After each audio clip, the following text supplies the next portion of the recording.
Funding for This Is Nashville comes from you, our listeners, and Music City Prep Clinic, Nashville-based provider for PrEP and offering comprehensive sexual health services in an environment designed to be safe, professional, and shame-free.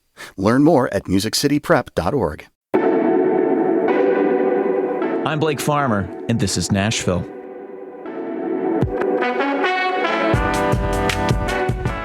The federal government just got out of the business of funding public media. And this hour, we're talking about what that means in Middle Tennessee and, in fact, statewide, because the impacts are far broader than WPLN, this station. Now, fear not, the purpose today is to inform and clarify. We're not fundraising anymore. All I'll say on that front is thank you, because you came through in a big way and plugged this year's $400,000 budget hole that came from Congress, taking back more than $1 billion from the public media system that had already been appropriated. So this came at the demand of the Trump administration, but Congress controls the spending, so it had to approve the request. And while the vote was incredibly narrow, it gave the green light to pull support for the Corporation for Public Broadcasting, which is the entity that distributes federal funding to local stations like those represented here in the studio with me.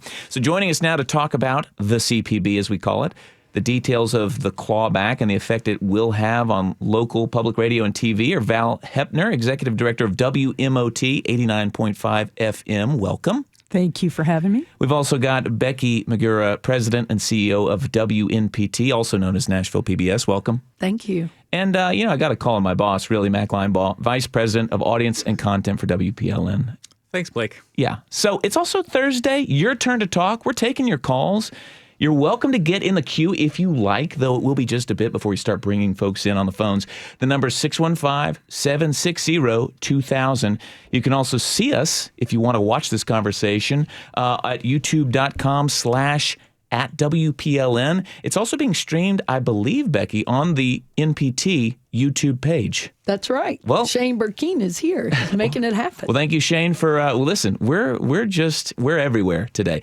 Becky, let's start with you. Our listeners have heard enough about PLN in the last few days. Let's talk about NPT, CPB. A lot of letters. Sorry. Our listeners hopefully have heard by now that the Corporation for Public Broadcasting funded about 5% of our budget, as in this station, Nashville Public Radio, also helps with some infrastructure, music licensing costs that we have to figure out how to deal with now. But what about TV stations like NPT, and how much of that money, how much of your budget comes from the CPB? Well, thanks for asking. It's 20% of our budget in this fiscal year. Yeah. And when you talk about the $1 billion that was clawed back, that was a 2-year appropriation. So certainly almost $500 million for this year that was divided between about 300 PBS stations across the country and radio stations like yours. But the percentage of that federal funding, 70% goes to local stations. So when we talk about the impact across the state, it's significant. It's over $7 million that's pulled out of our revenue base in the state that makes a difference to our day-to-day service and our ability to serve. Television's a lot more expensive, obviously, sometimes than radio to produce. But we're in this together, and we know that what we do is not replicable in the way of service. We are public servants. So I always think, if you appreciate public safety and public education and public health and public highways, then public media definitely is that place where it's free, universal access, and that really is what that government funding enabled us to do. Mm-hmm. Well, what changes now that government funding is gone and probably not coming back? Right. I will tell you that I'm going to continue advocating for government funding. Really? Because I've lived through 2 government accountability audits in my career. And both times and that was when I was at the local station in Cookeville at WCTE before I was fortunate to be here at Nashville PBS. Both times they saw the difference we were making in a rural community. I remember one time they showed up and we were covering the county fair. And they were like... Wait, you're saying like what was perceived as a politically motivated and GAO kind of look at public TV. I think they were doing their job. Okay. They were seeing where the money was going and whether or not it would be, was it truly used? I see. Were we a pass-through, or were we really serving the community? And you were out covering a county fair. I see. And, it made a difference because they came back and said, this isn't replicable without government funding. I see. It's not a real business model outside of having. Correct. Well, you spent most of your career at WCTE in Cookeville, and this is a city that I don't believe has any other kind of network affiliates, at least on TV. It's one of the few truly local media outlets in Cookeville, at least on broadcast. Here's the CEO who sent this clip about uncertainty there on the Cumberland Plateau. This is Avery Hutchins with WCTE PBS in Cookeville, Tennessee. Because of the recent rescissions package passed by Congress, WCTE PBS stands to lose $1 million in already approved federal funds. That's 40% of our entire budget. This is not just a financial hit. This is a blow to the people we serve every day. We will lose the ability to produce local programs that tell the stories of our region. We will lose the trusted educational outreach that supports children in rural communities without access to pre-K. We will lose our reach to isolated seniors who rely on us for companionship, safety alerts, and the connection to the outside world. We will lose the capacity to serve the rural communities the 1969 Public Broadcasting Act was designed to protect. When Congress clawed back this funding, they didn't just take away money, they took away opportunity, identity, and vital public service from the people who need it most. This is what's at stake. Avery Hutchins, CEO of WCTE, where Becky McGurra has spent much of her career. So we're kind of hearing what's at stake there for especially in a smaller community with public television. Let's move to a moment for radio, though not WPLN. WMOT is a little different. It actually doesn't receive the same grant money that stations like WPLN do from the Corporation for Public Broadcasting, also licensed, I believe, to Middle Tennessee State University. Val Hepner, does that mean that you don't really have a funding issue right now? Oh, no, that does not mean that. Explain. Absolutely not. WMOT has not received what they call community service grants since 2006. We went from 50,000 watts to 100,000 watts to serve more people, but lost our funding at that time. And so now, we haven't for years gotten that direct funding, but we do count on, as an NPR station, we benefit from the negotiated managed and paid music licensing that the CPB has done since the 1970s for stations. And we also benefit from the interconnection fees, which allows us to receive emergency alerting and things like that through that same program. Because WMOT is like the initiator of emergency alerts, like many public radio stations are. Yeah, exactly. And, they were voting in the Senate on the day that we had an alert from Smyrna law enforcement. And there's only a handful of, radio stations licensed to Murfreesboro and Rutherford County.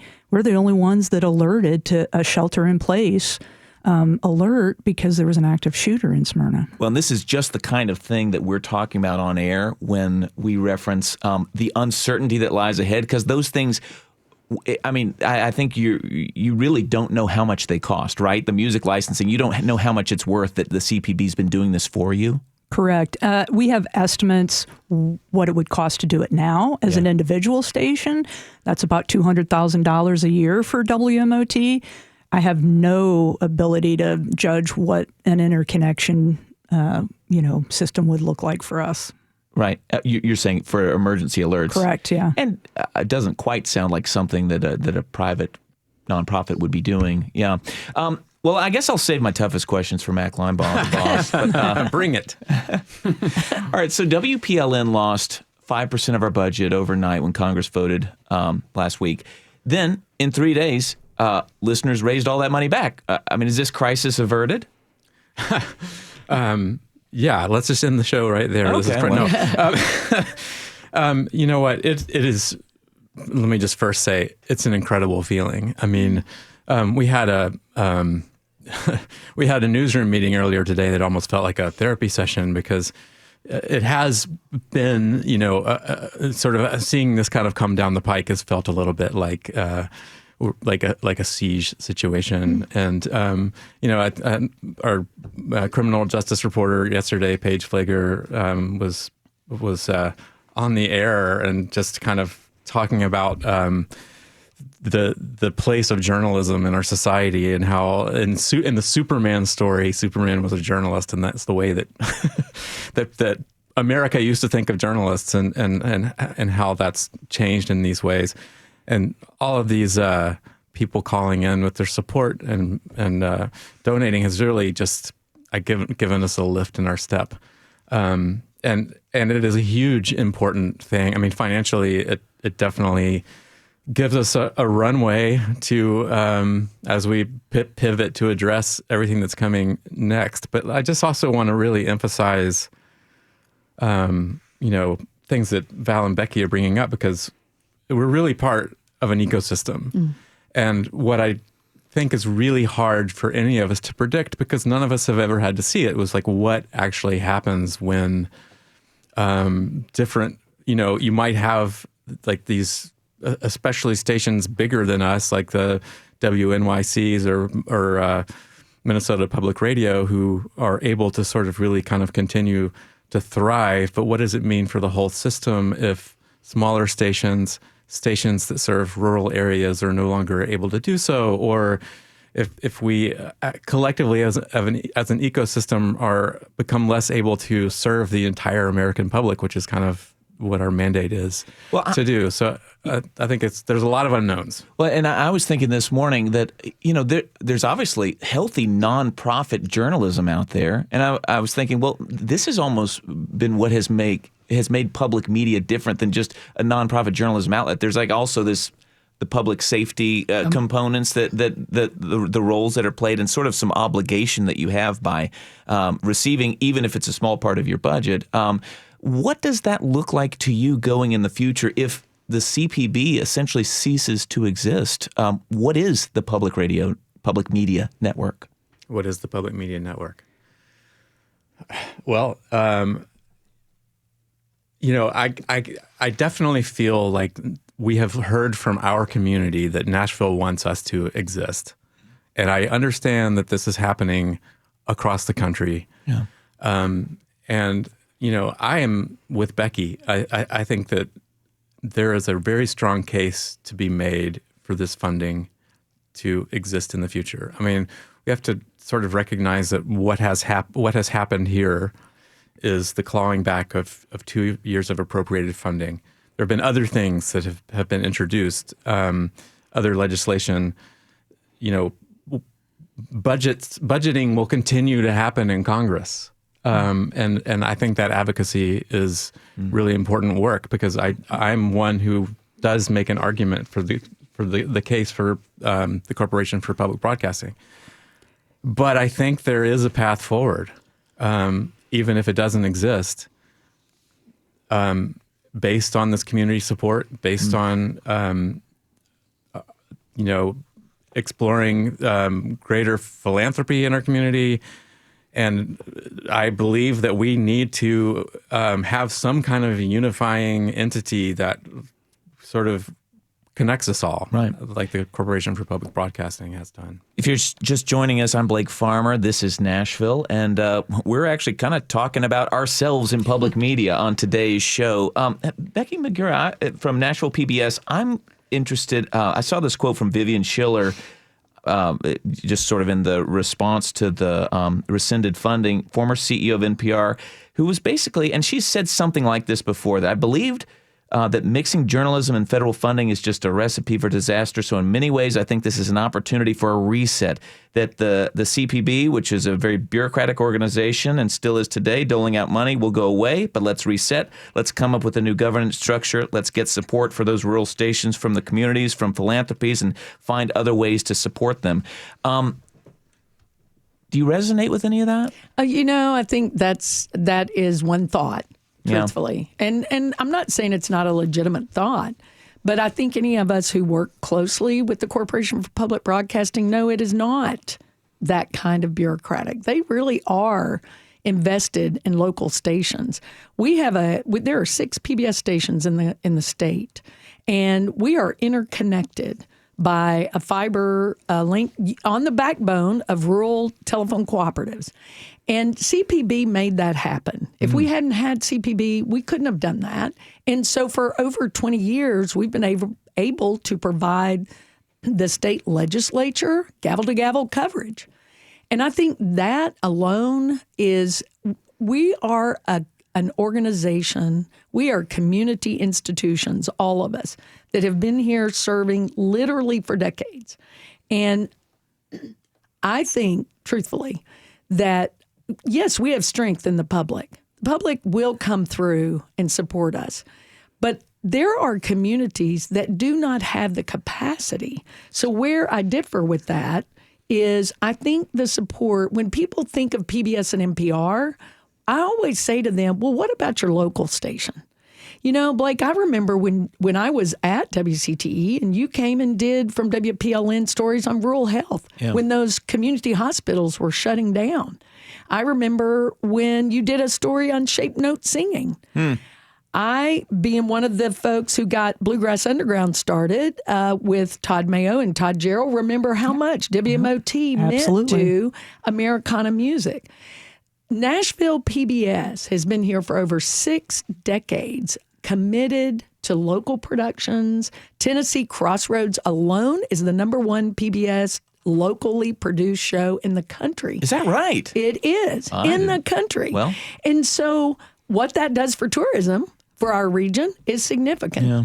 And so I think that, to your point, Mac, somebody has to help with this organization, with this facilitation. And when you think about public safety alone, when somebody gets an alert on their phone about an emergency message, that goes through a PBS tower, through a public radio tower, not out on the air. It goes through your phone. We are the emergency alert backup for the country. Yeah. So again, I think we've been, I believe we've been painted in a light that is not reflective of who we are in our communities. And that's what I would love to have an opportunity to speak with our elected officials and just share with them the difference we're making in education, in public safety, and then connecting to the community through local programming. In addition to inspirational programming, which you all do, I can remember many times and remember today, I walked in, if I can give you this real quick story, walked into Thistle Farms Cafe with my good friend Sean Bacher from Public Library, Nashville Public Library, which was the beginning of WPLN, right? And we walked up to the counter, and this beautiful young woman started singing. I had I Love PBS on my T-shirt. She started singing the theme song from Reading Rainbow, and then told me the whole story. Ian, I hope you're listening. She told me the whole story about when she was a young girl, that her mom was a single mom of 3 kids and they lived in poverty. And this was the station they could trust. And that she had hope and she could travel to Japan on Reading Rainbow. And then she looked at me and went, "Konnichiwa." I said, "Do you remember that from Reading Rainbow?" She said, "I learned it from Reading Rainbow." Well, all the difference in the world. Yeah, Reading Rainbow. Love that throwback. Well, we're going to talk a little bit about the politics you referenced coming up in just a moment, but we do need to take a break. When we come back, we'll talk a little bit more also about the why behind the clawback, the cutting off of funding to public media. If you'd like to join the conversation on air, we're ready. You can call us at 615-760-2000. You can also comment on our YouTube stream, and we'll bring some of those comments into the discussion. You can either do that at ours, youtube.com/@WPLN, or at Nashville PBS's YouTube stream. We'll be right back. Funding for This Is Nashville comes from you, our listeners, and Music City Prep Clinic, Nashville-based provider for PrEP and offering comprehensive sexual health services in an environment designed to be safe, professional, and shame-free. Learn more at musiccityprep.org. Funding for This Is Nashville comes from Burr & Foreman Law Firm, serving clients with transactional, litigation, and regulatory needs. Discovering how each client defines a win and working with them every step of the way to achieve it. Burr.com. I'm Blake Farmer, and this is Nashville. It is Thursday, which means it's your turn to talk. And while the emergency fund drive at WPLN is over, and thanks to you, our listeners, it was wildly successful, exceeding our $400,000 goal. But we're still talking about it, and you can too. The number to get in on the conversation, 615-760-2000. We're going to explore the political climate that led us to this point and the unique role of public media. Continue going there. In the studio are Val Hepner, Executive Director of WMOT in Murfreesboro, Becky Magura, CEO of Nashville PBS, and Mac Linebaugh, our VP of Audience and Content here at WPLN. Mac, I'll start with you. I know several weeks ago you joined Rob Sanchez, our interim CEO, Chief Operating Officer, in a trip to kind of make a case for public media, meet face-to-face with some of the delegation in D.C. I recall you all coming back feeling pretty good about those meetings. I'm just curious, though, at any point did lawmakers or their staffs raise concern about public media in Middle Tennessee or raised any concerns at all to you? I should point out, too, that Val was there as well. In the same meetings. In two of the three meetings that Rob and I attended. And I think we all felt like those meetings went well. There was one of the two senators had a staffer who did bring up the point of political bias in NPR generally, that his perception, he's like, I'm a Republican. This is pretty much verbatim what he said. I'm a Republican, and I hop in a cab, and I feel like what I'm hearing is biased, which I feel like we could do an entire show on that, and I don't want to get bogged down there, although I do know that is one of the major sort of talking points about why this happened. What overwhelmingly, what I felt was that people were really listening and understanding the impacts that stations are having in our communities. But I also felt like, frankly, sort of when we went in there, and also some of the sort of discussion that I've heard on the Hill is not really has not really been taking on that part of the conversation very much. Yeah. That the focus has been very much on the motherships, in NPR especially, probably even more than PBS, but NPR and PBS. Mm-hmm. And I've been here long enough to know that there is kind of a lack of understanding kind of broadly about our relationship to those entities and all the stations' relationship to each other. So I think that was what really kind of felt in those discussions to be like the biggest uphill battle was to sort of like the argument had already been framed. Yeah. That this is about NPR and this is about PBS. Well, Val, was there an understanding in those meetings that the money that was being cut was money that goes to stations, although I guess not WMOT, but and not usually directly to PBS and NPR? I don't think so. I think we went in there knowing that we were going to have to educate the offices, that the senators and the Congress about what public radio is, how that funding is used, why we have that funding, and they all say we love our local stations. We love our local stations. We only have a problem with NPR because it's biased. And, we're not even a news station at WMOT. We're an Americana, music station, full-time, 24/7. And, we don't have any bias. We play all the music from all the Americana artists. We don't censor our artists, none of that. So, it's an opportunity every time to educate them. And I think, it was, I felt like we had good conversations, and I think they're interested. And I think in particular, Senator Blackburn is always very responsive when we talk about music licensing. Because that's kind of one of her big issues that she kind of sees. Yeah. Yeah. And I don't think they really understood the EAS, the emergency alerting system. And that's something that we've hammered on really hard. I've made several visits to Congress, to talk to them about that, and they still don't quite understand it. And I heard it on the floor. Josh Hawley from Missouri, was saying that, well, that's in FEMA. Oh. That money comes from FEMA and Homeland. It does not. It came through the CPB. Is that right? Yeah. If you're just joining us, I'm Blake Farmer. This is Nashville. We're talking about public media funding, and we're not trying to raise money in this moment. We're just talking about it because it is the news, and we'd love for you to join the conversation. If you'd care to have a question or comment by phone, it's 615-760-2000. Becky Magura, all right, so Nashville PBS, have you received criticism for what you all put on air? I mean, when you're in Washington, because I know you've spent some time there recently.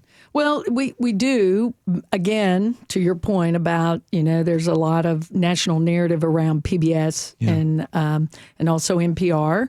And there is about bias. We don't do any local news at Nashville PBS other than we have a really small relationship with the Nashville Banner, looking to work with both of you all on some new things. But but the NewsHour has gotten some criticism of being biased. Mm-hmm. The thing that has been is some focus on our children's content, which actually was not accurate in that there was supposedly some content that went out during COVID that said that we were showing content that was not appropriate for children on PBS Kids. And that was a local show out of New York, and it didn't go nationally. It wasn't part of PBS Kids.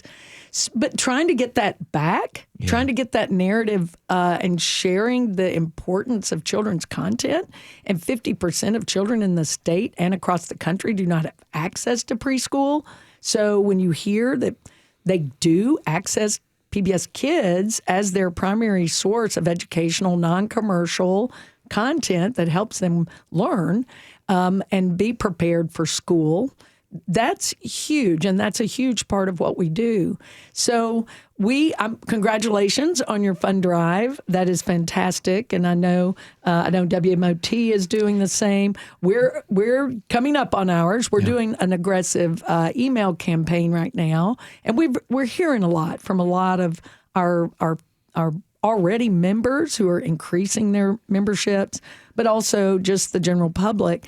But we've heard some negative.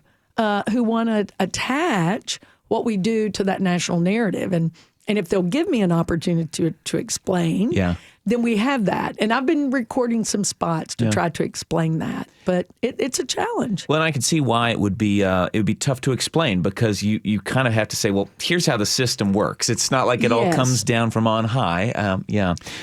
Totally understood. Let me jump to this point that I am asking questions I do not know the answer to. So like Val, stations like yours that are tied to a state-funded university, are there concerns that these institutions might now feel pressure from, let's say, Tennessee lawmakers that they should get out of the public media business? Because obviously there are many others, not just you.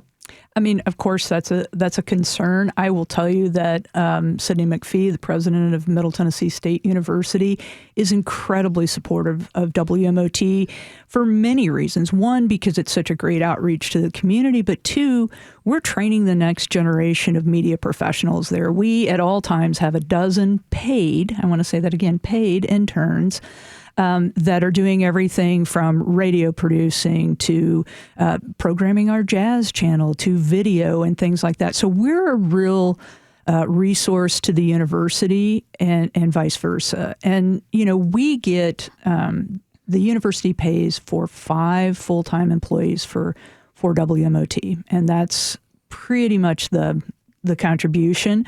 The rest of it is the community and business support. Yeah. Well, if you'd like to join us on air, the phone number is 615-760-2000. Let's take our first caller, Spencer in Brentwood. You're on. This is Nashville. Good afternoon. I just wanted to say that I'm a retired corporate executive, and I've lived all over the country. And one of the things I always found consistently favorable whenever I get to a new city, I was able to locate the local radio station, public radio station, and that always gave me a sense of being back at home. So, I think even though each station is different, has different programming, you still get many of the same things and something familiar. Spencer and Brentwood, thank you for that. Thank you for that comment. If you're just joining us, I'm Blake Farmer. This is Nashville. We're talking about public media funding, rather. And, we got lots of, just like WMOT in Murfreesboro, lots of stations that are tethered to state-funded institutions. One of those is WETS. They're the public radio in the Tri-Cities that are partnered with East Tennessee State University. Let's listen from them. My name is Chad Barrett, and I'm the station director for WETS-FM in Johnson City, Tennessee. For WETS, rescission means the loss of around $100,000 in grant funding each year. That funding pays for a couple part-time positions at the station that help with news production, fundraising, and some program production. But the largest part of that funding pays for programming costs from places like NPR, PRX, or American Public Media. Obviously, the money is a concern, but even things like music rights are up in the air, as CPB is crucial in those negotiations. We're not just a news and information station. We play music and have several HD channels specifically dedicated to music. Any cuts to our funding mean we have to reevaluate just what we can continue to offer to the public.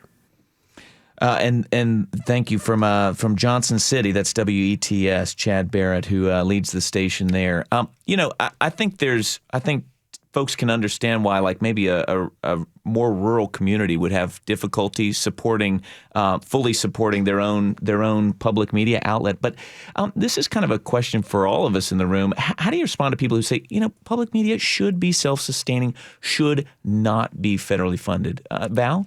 Well, I mean, public radio, the public media was founded to do what commercial media would not do and where it would not do it. WMOT was licensed to Middle Tennessee State University, and we cover 40 counties in Middle Tennessee. And, they also won't do the kind of, arts and culture programming that we do at WMOT. I mean, there is not another Americana music station around, yet that music is made here and it's played here on WMOT. The artists live here. They are a part of the fabric of this community. And when, federal funding goes away, when music licensing is up in the air, who is it that gets hurt? It's the people who write and perform the songs, the artists that live right here in Middle Tennessee. Yeah. I want to talk a little bit about the liberal bias that we got into earlier, and why not throw it back to Mac Linebaugh? But right. All right, sounds like the hardest question. Well, it's something public media, and really most journalistic outlets have to work against at some point. And it's pretty clear that public media is not trying to be overtly partisan. It's not like we endorse candidates by any means, and we certainly try very hard to get a diversity of voices and perspectives on the air every day. Mm-hmm. But, there's a former NPR editor who famously left the network last year, not exactly by choice, but had a pretty scathing essay that basically got him fired.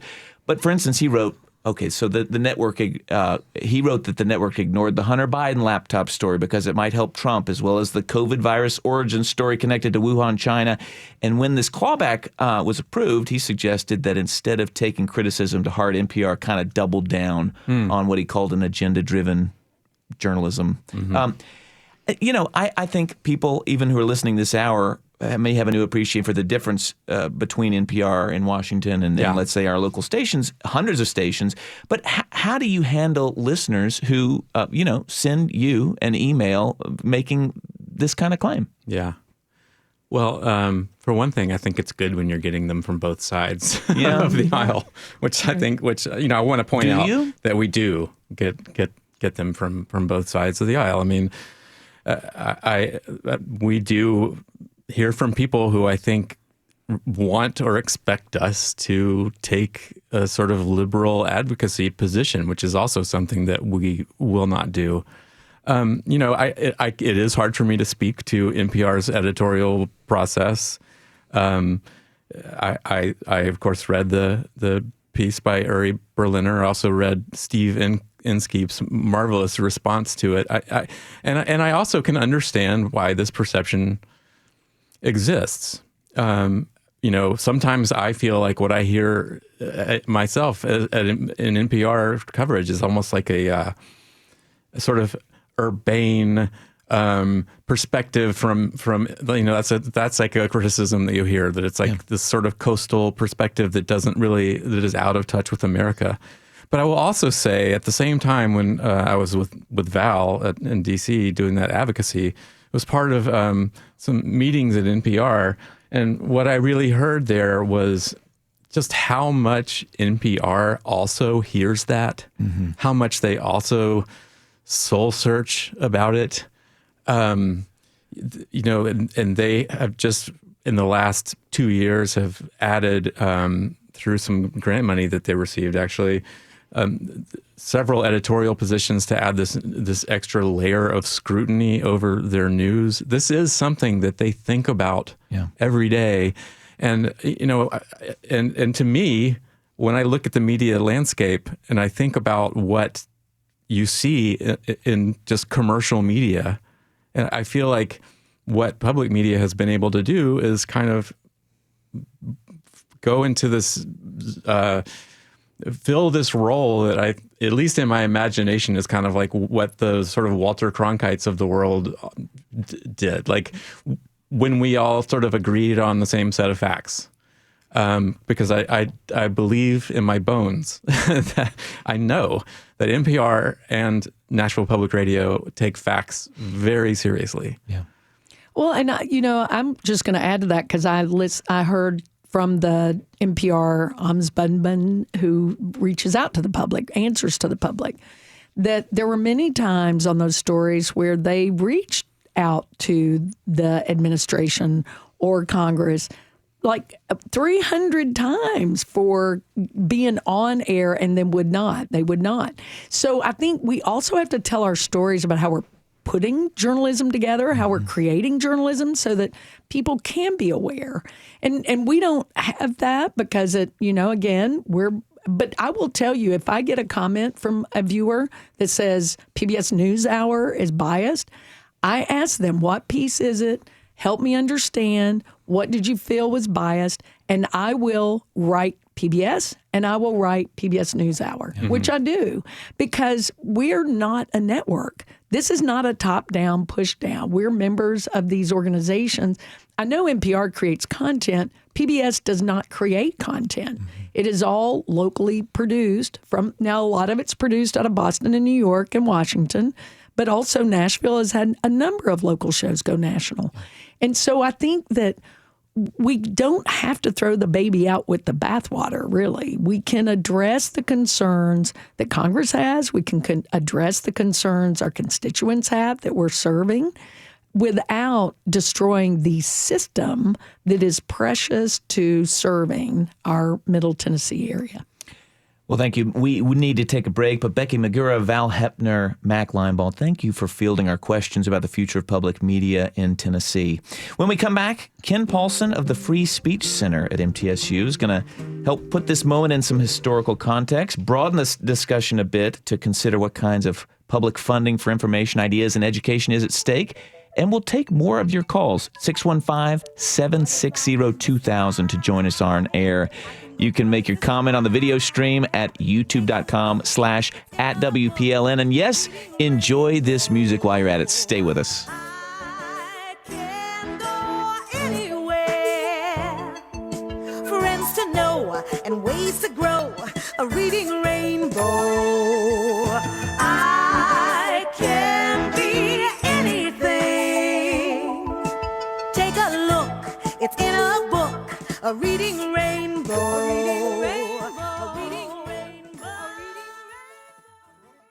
Funding for This Is Nashville comes from you, our listeners, and Music City Prep Clinic, Nashville-based provider for PrEP and offering comprehensive sexual health services in an environment designed to be safe, professional, and shame-free. Learn more at musiccityprep.org. I'm Blake Farmer, and this is Nashville.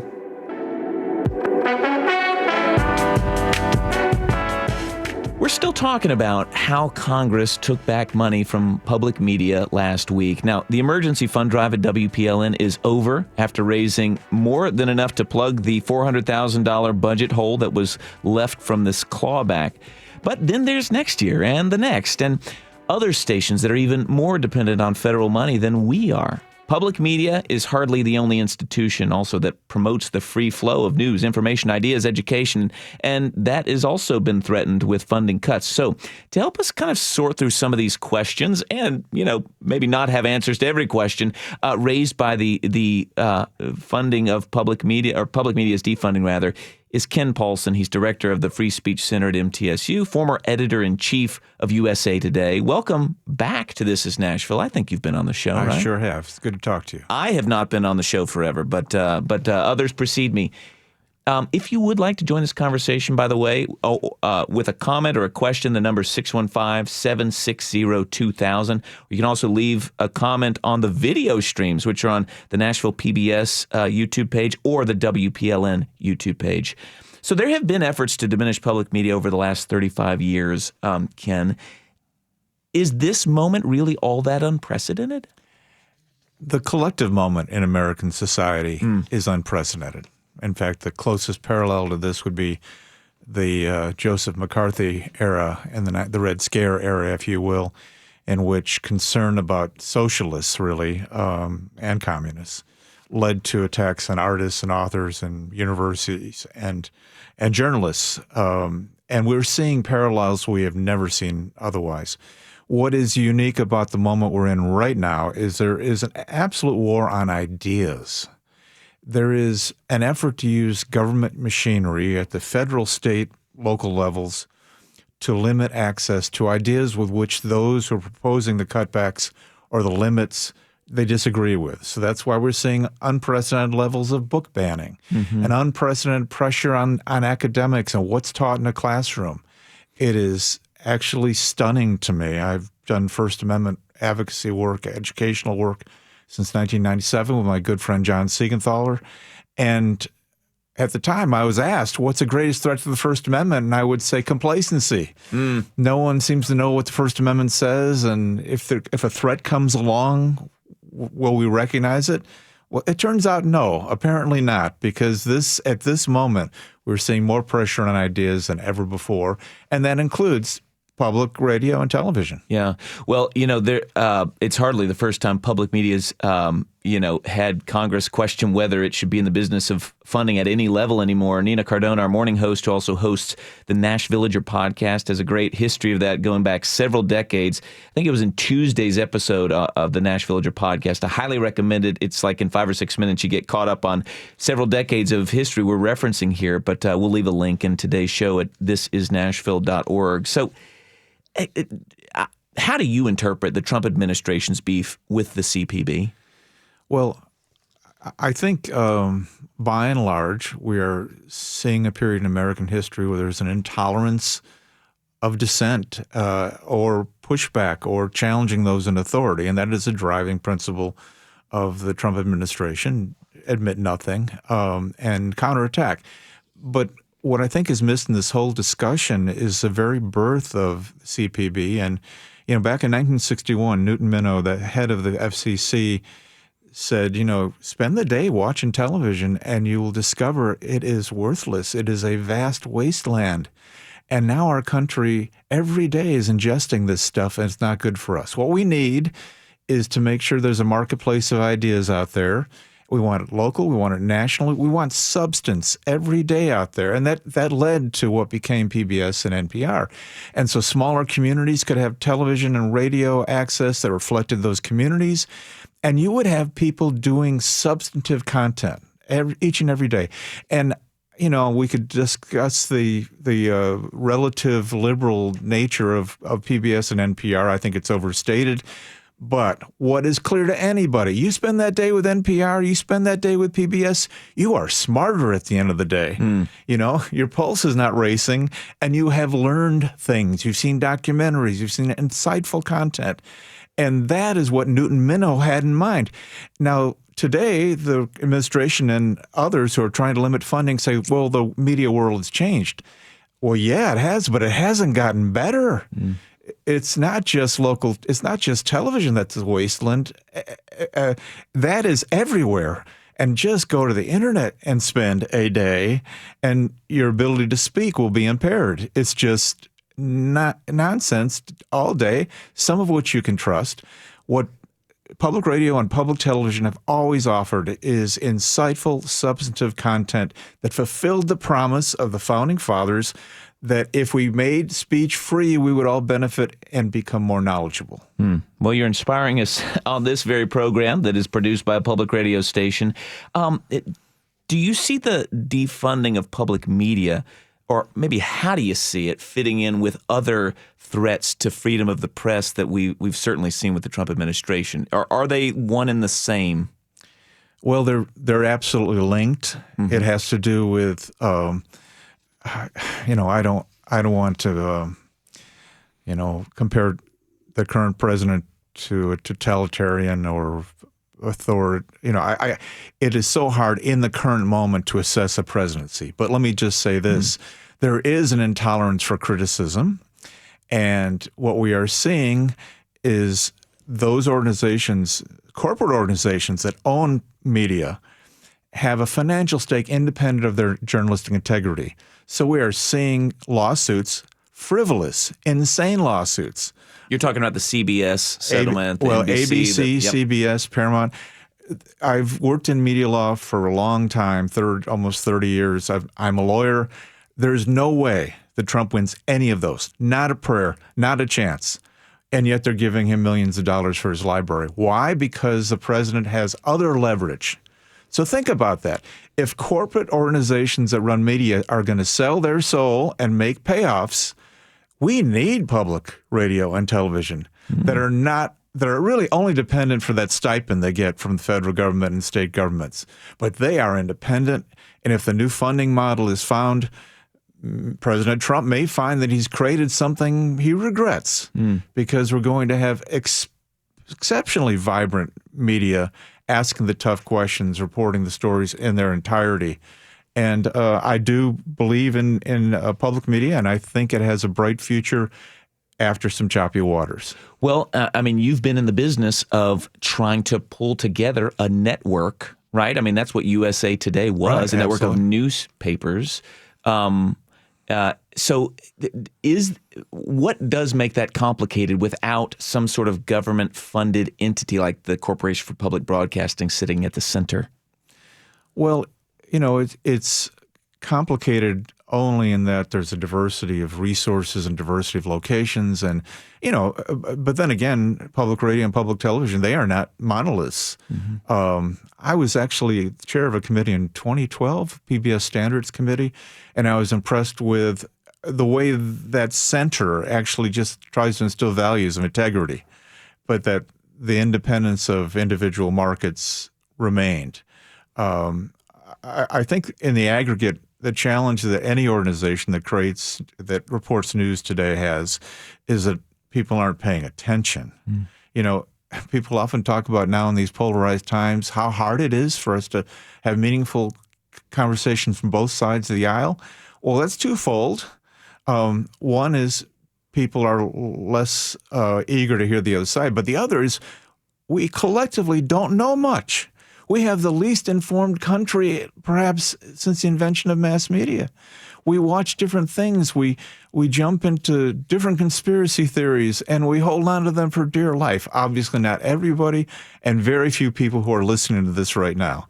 But the bottom line is every American who wants to fight this trend needs to subscribe to newspapers, magazines, and medium platforms that make sense for them, and send a check to NPR and PBS, because that's the only way America will preserve democracy, is if we are smart enough to know what's really happening to us. Do you have any? Have you seen anything that brings you hope in this moment? When I think some people kind of want to, duck back in the turtle shell. Yeah, it makes my hair. Sets my hair ablaze when I hear people say, I just can't hear that man in the White House talk again. Uh-huh. I haven't watched television news. I don't read the news. Well, who is that punishing, right? If you are somebody who intends to abuse your power, and I'm not saying that's Trump, I'm saying that's happened throughout the political process for centuries. If you are a corrupt official, what you really want is no one paying attention. So you hand that victory to a corrupt official when you say, I don't want to hear it, I don't want to listen, and I'm not going to subscribe. You're saying the civic duty is actually paying some attention, caring Absolutely. A bit more. And it has always been that way. If you went for a job interview in 1955, they asked you, what do you think of the community? What interests you here? They wanted to know you had an investment. And I want to know if people have an investment in their country, because right now we need to pay a lot of attention. Well, we pay a lot of attention here. What would you say in Middle Tennessee? What could somebody do to make their citizenship count? Well, same ways we always have, using the First Amendment. Yeah. Speak out, write letters to the editor, engage in meaningful conversation with your neighbors, and try to make a difference. All right. Well, we're engaged. Ken Paulson, director of the Free Speech Center at MTSU. Thank you for joining us. And thank you for joining us this hour, talking about the future in Tennessee without much public funding for public media. This is Nashville is a production of Nashville Public Radio. Today's episode was produced by Mary Mancini, directed by Tasha A.F. Limley. Our board operator is Liv Lombardi. Answering the phones, Josh Deepen. The masterminds behind our theme music there, Larange and Namir Blade. Listen back at thisisnashville.org or wherever you get good podcasts. You could ask your smart speaker to play the latest episode of This Is Nashville. Just try it. You can also watch at youtube.com/@WPLN. Conversation doesn't have to end right here. You can comment, tell us what you want to hear on the show by leaving us a message at 615-751-2500. You can also find us on Blue Sky and Instagram and X at This Is Nashville. This is Nashville. I'm Blake Farmer. Go in peace.